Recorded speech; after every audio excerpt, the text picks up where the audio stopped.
So again, good morning, guys. So glad you're here. Excited this morning to continue to walk through the book of Acts. We are like 16 weeks in, I think, into this series, and we're in chapter 12. So it's been a long one, but man, I feel like for me personally, this has been so valuable. The growth that I feel like I've had in the midst of all of this, and hopefully the growth that you've had as individuals through this has been fantastic. So we're going to just keep stepping in and stepping through this. If you remember, over the past couple of weeks, some really incredible things have taken place.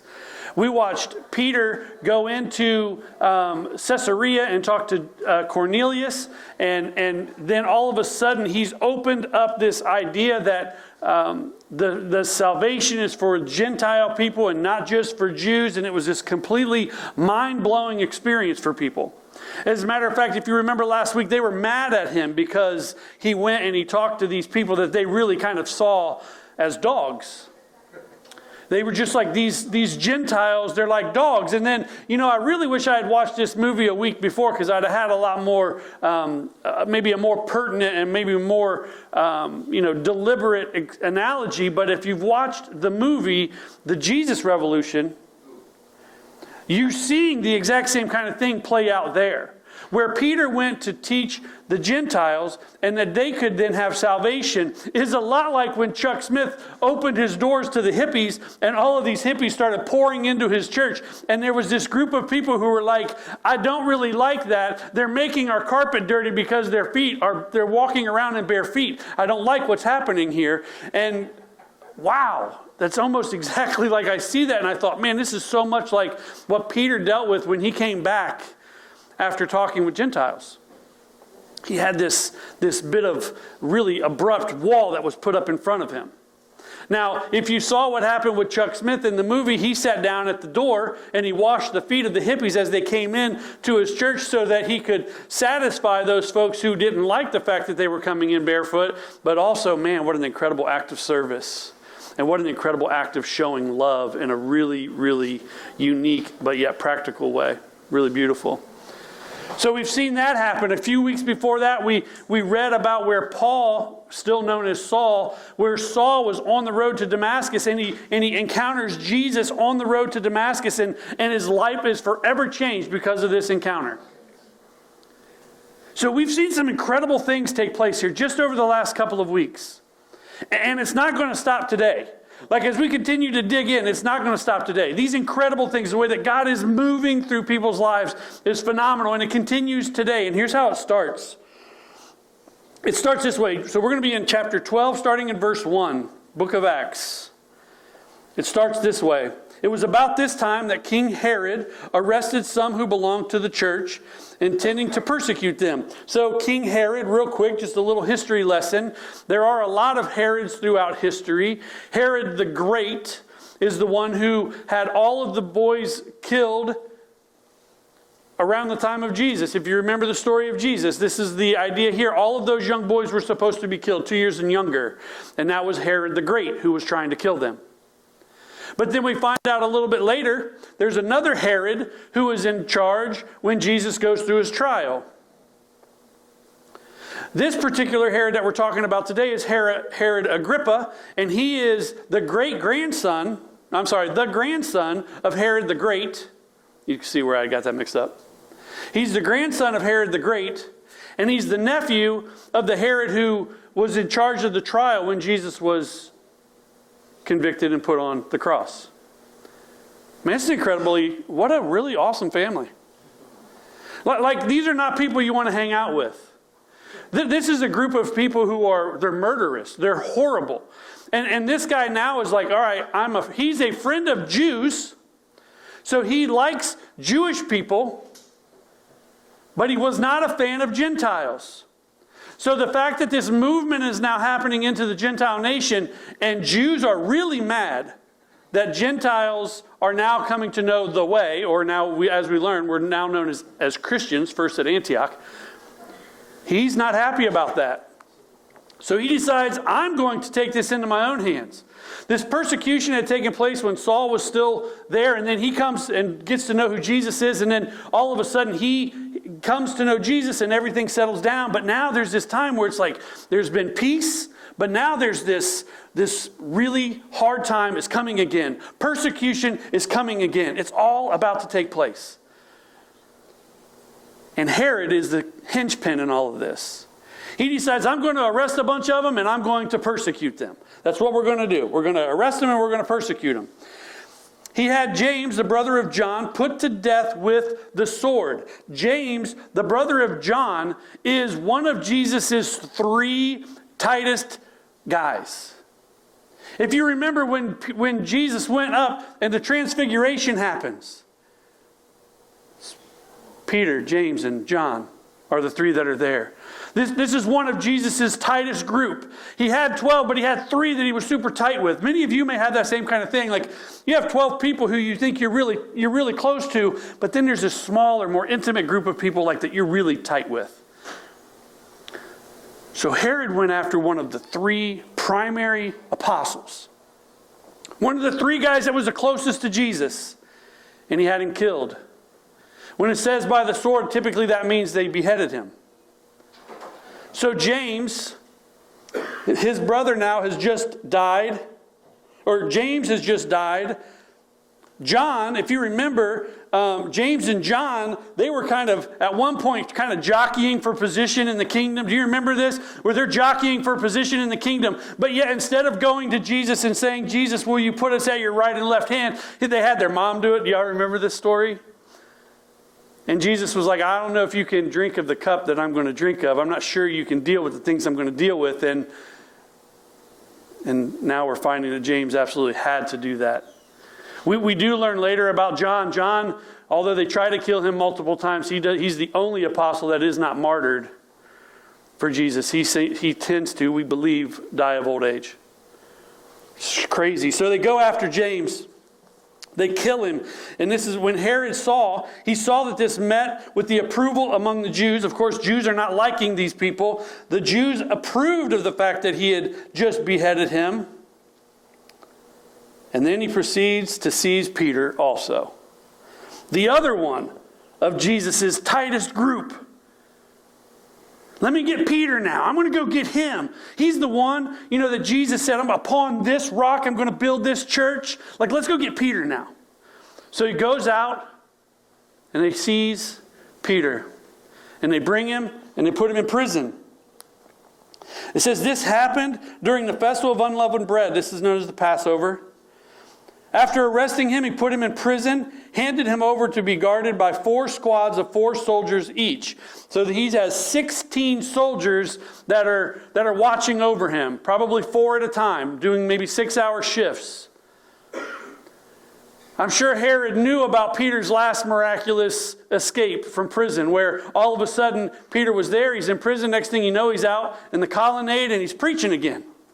I'm sure he knows about this, and Herod's like, that's not going to happen on my watch. Not on my watch. He's not getting away. I've got this. I'm going to take care of this. I've got 4 guys. Every 6 hours, they're going to switch.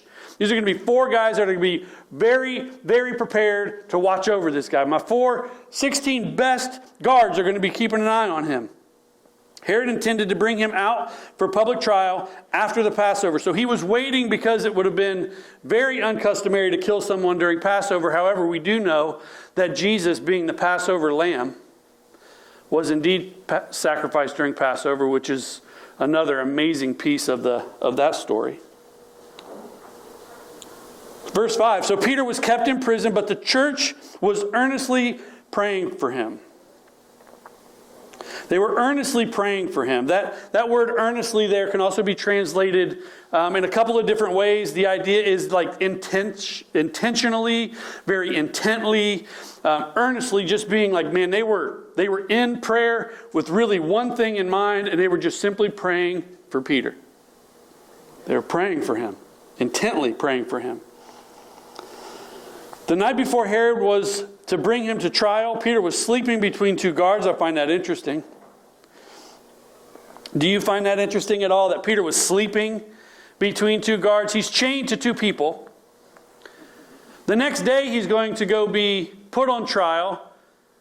One of his best friends had just been killed, but yet he finds enough peace to just rest. I think this is really interesting to me because I don't know how well you rest when times are hard. Are you a person who finds a lot of, are you a peaceful person in general? Meaning, do you have very little trouble when things are really, really hard? Are you able to just fall asleep, rest well, rest easy? You know, every Saturday night when I go to bed, and I'm an early to bed, early to rise kind of guy. Well, not as early as I probably should rise, but I'm an early to bed, early to rise kind of guy. On Saturday nights, with everything that comes up on Sundays, I usually go to bed about 9:30. And I know for some of you, you're like, man, I'm just getting started. It's because you're crazy. But I'm going to bed about 9 or 9:30. I usually don't technically fall asleep until about 10:30 because I'm struggling with everything that's coming up for the next day. And then my night's sleep on Saturday are not very restful typically. When I wake up on Sunday mornings, I still feel like I didn't really rest very well. The whole night I've been thinking about my message. The whole night I'm thinking about okay, well, what's this going to be like? How's this going to come out? Lord, what is actually the point of everything we're going to be talking about tomorrow? I'm walking through all these things, so my nights are not restful. I find it incredibly interesting that Peter knows, probably without a shadow of a doubt, that he's likely to be killed the next day, but yet he's resting. So the question is, I guess really just do you have that kind of peace? And was it his faith in God that allowed him to rest well? Was it his faith in the fact that even if he does die, he's going to be with Jesus again? Was it that kind of faith that he was dealing with? I can't answer that question. I'm not really sure. There's no real explanation as to how or why he was able to rest so easily. But he's chained between two guards, and two others would have been standing at the gate, or at the entry. Suddenly, an angel of the Lord appeared, and a light shone in the cell. So, all of a sudden, middle of the night, lights come on, and there's an angel standing there. He struck Peter on the side and woke him up. That tells me that Peter was not just resting, Peter was sleeping well. How many of you, if somebody walks in your room and a light flips on, are waking up? I'm probably not. I mean, maybe on a Saturday night. But most nights I'm not waking up. But Peter is sleeping good, man. He's resting well. The lights come on. He's still asleep. So what's the angel do? Jabs him in the side. Wake up, Peter. Get up. Wake up. I think that's interesting in its own regard. That he has to strike Peter on the side to wake him up. He says, quick, get up. And the chains fell off Peter's wrists. There's a whole sermon here about freedom that I wasn't really prepared to teach, so I won't go too much detail here, but I find it interesting that when Peter did what he was told, he found freedom. When Peter did what he was told, the chains that were binding him fell off. I think so many of us in this room have chains that bind us, and they may not be the obvious chains that bind us. There might not be the obvious addictions that you're dealing with, or there might not be these obvious things that are binding you, but I believe wholeheartedly, I can rest assured that there are things that are binding you. Maybe it's worry. Maybe right now you're just freaking out about your finances. Maybe it's relationships. Maybe it's the fact that you're single and you don't want to be. Maybe it's the fact that you're married and you don't want to be. Well, you don't have a choice in that matter. God says, you're married, stay together. God isn't worried about your circumstances in that regard. He wants you to stay together. But we can walk through that together. But I find it interesting that the moment that Peter did what he was told, his chains fell off. And for me personally, I think about this and I go, how many things are binding me up? What am I hung up with? What is holding me back? And have I heard God speak in that area? And I was like we learned about Peter last week. What was Peter's first response most of the time? No, I'm not going to do it. Jesus spoke directly to Peter. Peter said no. The angel spoke directly to Peter, and he did what he was told. One of the first times we find this in his life. That he did what he was told, and the first thing that happens, freedom. Freedom happens when he did what he was told. Maybe that's a message that some of y'all need me to dig deeper into. We can talk about that later. Verse 8, then the angel said to him, put on your clothes and sandals. And Peter did so. Interesting thing here too. Like, the angel could have done all of this. The angel could have woke Peter up and dressed him. But he didn't. And I think there's something for us to learn here. That when God tells us to do something, even in the midst of a miracle, there may be something for us to do as well. Like sometimes we see God moving and we want to join what he's doing, but we don't want to really do anything to join it. So sometimes God is being very active and we see it and we're just kind of like, man, that's awesome. I wish that would happen for me. But we're not willing to take the step to do it.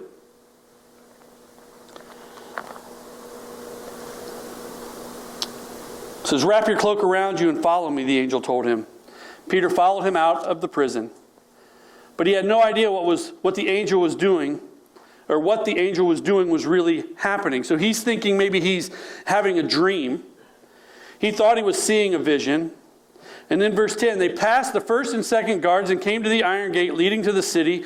It opened for them by itself. And they went through it.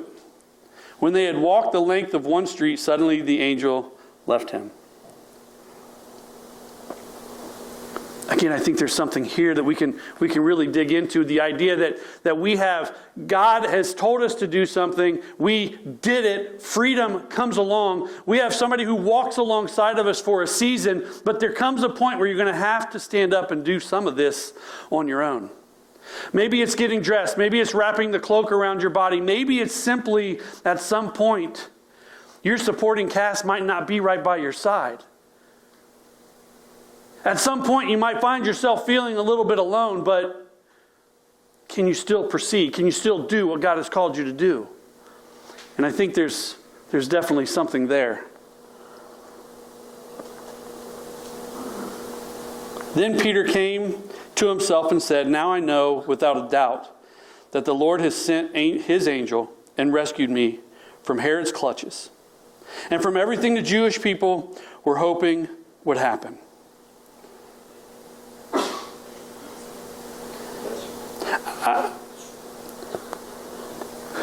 When Peter had been rescued,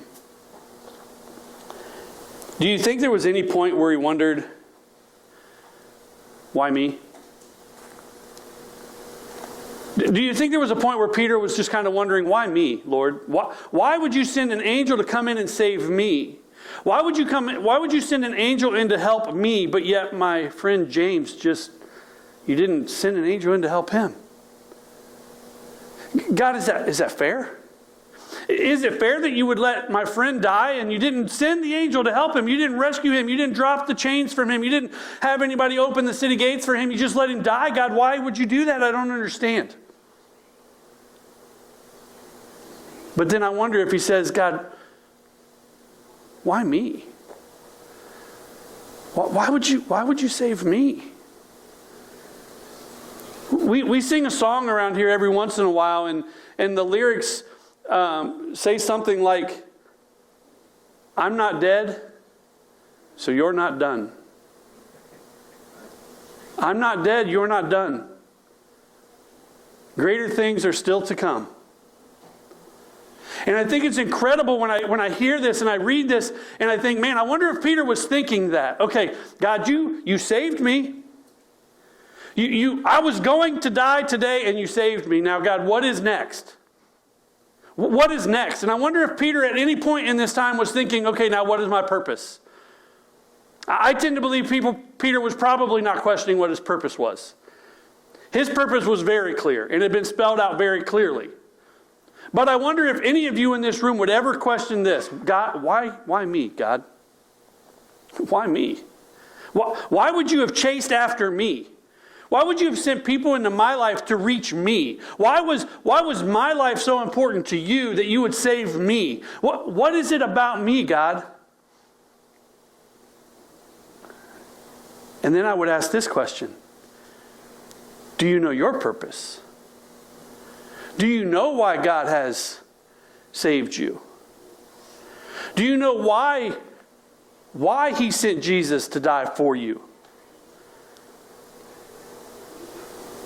Do you know what you're supposed to do with that?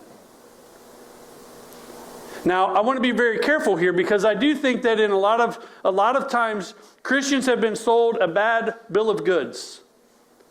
And I say that because we tell you things like, you should come to know Jesus because when you do, you're going to find purpose for your life, which I believe you will.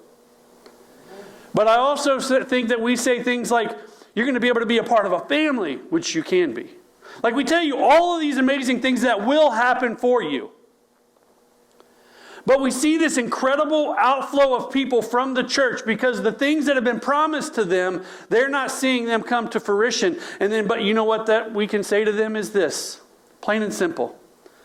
If you're expecting any of those things from Jesus, most of them, if they're promises, they can happen and they will.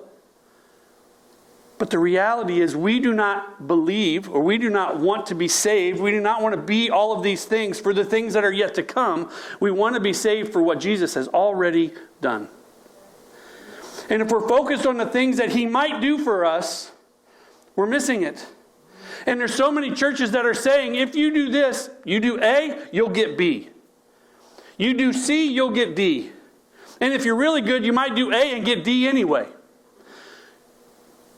I just want to tell you that if Jesus on the cross, His salvation for you, His salvation from certain death for you, if that's not enough and you need these other promises, we need to have a conversation. Because what He doesn't promise is that you'll never be sick. He doesn't promise that you'll never hurt. He doesn't promise that the church will never hurt you, or the people in the church will never hurt you, or that the pastor may misspeak and say something wrong. He doesn't promise all of that, but what happens is we see this mass exodus of people leaving the church because they're trusting something that was never guaranteed. What He said was, if you love me, I'll save you. Romans 10:9. Believe it and confess it, and you will be saved. That has to be enough. If any of the other promises are the only reason you took the challenge of becoming a Christian, then when those challenges become very hard, you'll be tempted to walk away. That salvation has to be enough. And I think that's what Peter's dealing with. He knows that Jesus died for him. He knows that. He knows that salvation in that is enough. If they would have killed me, fine. I get to go be with Jesus. I'm going to find hard times? Yeah, guess what? They didn't even know that. The book of James hadn't been written yet. They've been living it. They knew hard times were coming. But he had no problem just diving in and doing what he was told to do. And he got rescued from certain death. It says this in verse 12, when this had dawned on him, he went to the house of Mary, the mother of John, also called Mark. So he went to John Mark's house, which is most likely the upper room where they did communion with Jesus right before he went to the cross. The Last Supper happens in the same place. So he goes to a familiar place. This brother's going to church. He's going to where he knows his people will be. He's going there. And I wonder, and I ask this a lot, do you have people? Do you have people that in your hardest times would be there for you? Do you have people that would be there praying for you, earnestly praying for you? Do you have those people? Peter knocks on the outer entrance and a servant named Rhoda comes and answers the door. When she recognizes Peter's voice, she was so overwhelmed she ran back without opening the door, claiming Peter's at the door. This is hilarious. This poor little girl, she kind of gets a bad rap right here. She shows up. Peter's knocking on the door. Church is happening. They're up there praying. Peter's knocking on the door. Rhoda, the little servant girl, comes down and she doesn't even open the door. She's probably like, they needed a Ring camera. Like, who's there? It's me, Peter. Let me in. Probably freaking out a little bit. The brother just broke out of prison. Like he wants in. Let me in. She's so excited. Peter's here. She runs back up to the room to tell everybody that Peter's there, but she didn't even open the door to let him in. It's crazy. I think it's hysterical. I don't really know what I would have done. I mean, I have to like to think I would open the door, but I don't know. She gets up there and she tells them, Peter's at the door. This is their response. You're out of your mind. These are praying people who were praying earnestly, but they were not praying expectingly. They were praying for Peter to get out. They were praying for Peter to be saved. They were praying for Peter to not die. He shows up at the door and they're like, you're out of your mind. It's not him. So they're not expecting him. This is one of those things, I feel like every week, I go back and I watch these videos, and I feel like every week I share stories about myself that I probably shouldn't share. But I'm going to do it again. Can I tell you, sometimes this is an area of my life that I struggle? Like, do you struggle with this? Like, do you pray for things and kind of go, man, it sure would be nice if, and then pray for that? Boy, it'd be really nice if. But then you're kind of like, man, I hope it happens. Like, you're not really praying, expecting things to take place. And again, I'm just trying to be honest with you guys. I try to be very real. I try to make it very clear, please don't put me on a pedestal. It's just a lot further for me to fall because I don't belong up there. Like, this is Jesus' place, not mine.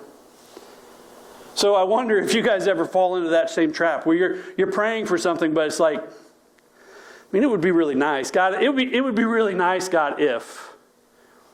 But you're not really expecting it to take place. But you guys are looking at me like I got 3 heads, so I'm assuming maybe you guys don't pray that way. And that's good for you. I struggle sometimes in that area. But then Peter kept knocking, and when they opened the door, oh, wait a minute, I went too far. They said, you're out of your mind. When she kept insisting, they said, it must be his angel. Peter must already be dead. Like, that's some serious intentional prayer. But Peter kept knocking, and when the door opened and they saw him, they were astonished. Peter motioned with his hand for them to be quiet and then he described how the Lord had brought him out of prison. He said, tell James and the other brothers and sisters about this. And then he left for another place. In the morning there was no small commotion among the soldiers as to what had happened because of Peter. After Herod had a thorough search made for him, he did not find him. He cross-examined the guards and ordered them to be executed. This was very common in that day. Like, if you were guarding a criminal and that criminal escaped, you got to pay the punishment that criminal was about to pay. So all of these guys were likely beheaded. Now, here's the interesting thing. This is part of being on a team. Did just 4 of them get to die? Or did all 16 of them have to die? Did the 12 that weren't a part of that particular moment in time, did they have to die as well? We don't have details of that, but it's kind of an insane thought. It's part of like being a part of a team sometimes. You have to pay the consequences for when your teammates fall short. Again, this has nothing to do with anything other than, again, when I think of things, I just say them. But he killed them. Had them executed. Then Herod, so now we're in verse 19. Then Herod went from Judea to Caesarea, and he stayed there. Interesting thing about Peter, we really don't hear much about Peter from here on out. So wherever he goes to hide, we don't really hear much about him. So he does a good job of hiding. Especially if Herod couldn't find him. So Herod went to Caesarea and he stayed there. He had been quarreling with some people of Tyre and Sidon. And this is interesting too. They now joined together and sought an audience with him. What had happened was Herod was in an area where they had a lot of grain. They had a lot of food. And there was these other people who were wanting some of that food and were really reliant on them for some of that food. And whatever was going on, they weren't real happy. So they had joined forces together to go to Herod. And basically, I don't know if they were asking for more food. I don't know really exactly what they were doing. But they went to Herod to have some conversations. And then Herod has a speech for them. It says here on the appointed day, verse 21, Herod, wearing his royal robes, sat on his throne and delivered a public address to the people. So there's a historian known as Josephus. I don't know if any of you have ever heard of Josephus, but he's a historian of this day. He was there, and he was writing down historical facts of things that were taking place at this point in time. He writes a little bit more detail about this particular time, and he talks about Herod and his specifically the garment, the robes that he wore. So this is a pretty big deal. Luke didn't find it to be a big deal. He didn't write it in the book of Acts. Josephus found it to be a big deal. So I'll just give you a little more historical component of this. The robe that he was wearing, that Herod was wearing, is very likely like sequenced, silver sequenced robe. Like this is a big deal robe. He comes rolling out in this sequenced robe. And it would have been reflecting the sun, so it would have been an incredibly bright robe. And a lot of people, historians, would think that maybe what he was doing was trying to put himself in the place of the sun god. Like he was trying to elevate himself above who he was and trying to emulate the sun god, which would have infuriated some people and made other people really happy. And that's what a lot of people are saying that he was doing. So he's there and he goes to give this public speech. They shouted this to him, "The voice of a God, not of a man." The voice of a God, not of a man. So the people, whatever he said, they were like, whoa. I'll join the worship team next week. But they saw him, and whatever he said, it moved them in such a way they were like, this guy's like a god. And then, Herod did not give praise to God, and then this is what happened. An angel of the Lord struck him down, and he was eaten by worms and died. But the word of the Lord of God continued to spread and flourish. So this idea of being eaten by worms, again, historically, the idea here, as I dug in for a little more, that's not kind of funny. I was trying to get a little more detail of what would this have meant? Like what do you mean he was struck down and he was eaten by worms? Like, doesn't that typically happen after you die? So he was eaten by worms and then he died?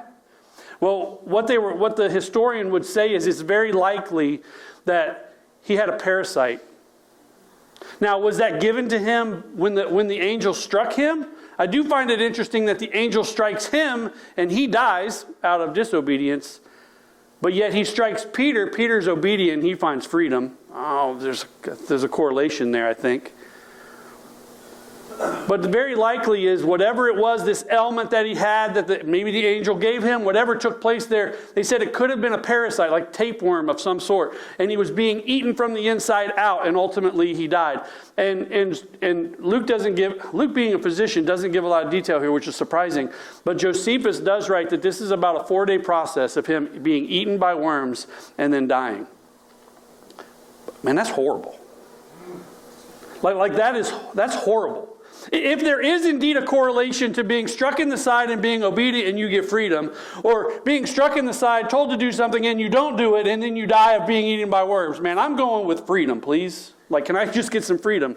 Because I'm not interested in this whole dying by being eaten by worms. I don't understand it. But today I really genuinely believe that the real conversation here, although there's a lot of great stuff there, and to watch Herod die, it's I don't necessarily like the fact that he had to die, but that dude was brutal and he had to die. So, hey, so be it. But I do believe that the real point here today is this. Do you know your purpose?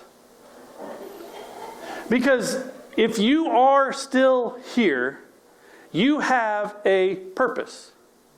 If you're here in this room today, you have a purpose. If anybody and everybody who is currently alive has a purpose, do you realize that the vast majority of people have no idea what that is? Do you realize we have an entire generation of people who are silently quitting because they don't know their purpose? They're silently walking away from everything. They're doing the bare minimum. Let me get a D, let me graduate, let me get on with my life. I'm doing the bare minimum. I'm silently just quitting. I don't want to be a part of this anymore. You know why? Because they don't even know why they exist. And I wonder if you know why you exist. Do you know your purpose? And if the answer to that question is no, I'm not just going to leave you hanging. On Monday, tomorrow night at my house, we're going to do our regroup. We do it every Monday, 7 p.m. at my house. I would love to have you come and join us. This week specifically, if you come and you're not sure of what your purpose is, we're going to talk specifically about purpose. And we're going to try to dial into what is your purpose. And can I help you to rest assured this? I'm not talking about your purpose at Remade Church. I'm not talking about how you can serve here. We'd love to have you serve here, but that's not what I'm talking about. I'm talking about your God-given purpose to reach other people and how you have been designed specifically to do that. That's what I'm talking about. So if you're interested in that, at that blue table back there, there's a sign-up sheet. Write your name down on that sign-up sheet for the regroup, and I'll get a hold of you, and I'll get you the address, and we'll have you come over, and we'll walk through this tomorrow night with you. Because the last thing I want is for you to have no purpose. No purpose. Because God has you here for a reason. And that purpose will bring you life. It'll bring you life. Let's pray. Lord God, thank you so much for this morning. Thank you, Father, for an opportunity to walk through this particular real story in the Bible, that we get to walk through what you did and the way that you saved Peter. But Lord, I'm so focused in on the fact that he was obedient and you brought him freedom. So God, for whatever reason, that's the piece that's standing out to me. Maybe that needs to be stated for those in the room. God, whatever that is, I pray right now you would put it on their heart that if they're obedient to you, they find freedom. Whatever that looks like, Lord, in this moment, maybe it's they've never made a decision to follow you. Maybe they've never made a decision to allow you to be Lord of their life. But in that obedience, they'll find freedom. Father, whatever that is, I pray right now you would work on their heart. Just work on their heart, God. Help them to know whatever it is that you've been saying. And I'm sure in a room this size with this many people, God, there have been multiple people in this room that have been hearing you very clearly, and they've been saying no. Lord, I pray that today they hear you very clearly, and they make the decision to say yes. That they say yes. God, I'm so grateful for this opportunity to be with these folks. I pray you bless us as we prepare for communion in Jesus' name. Amen.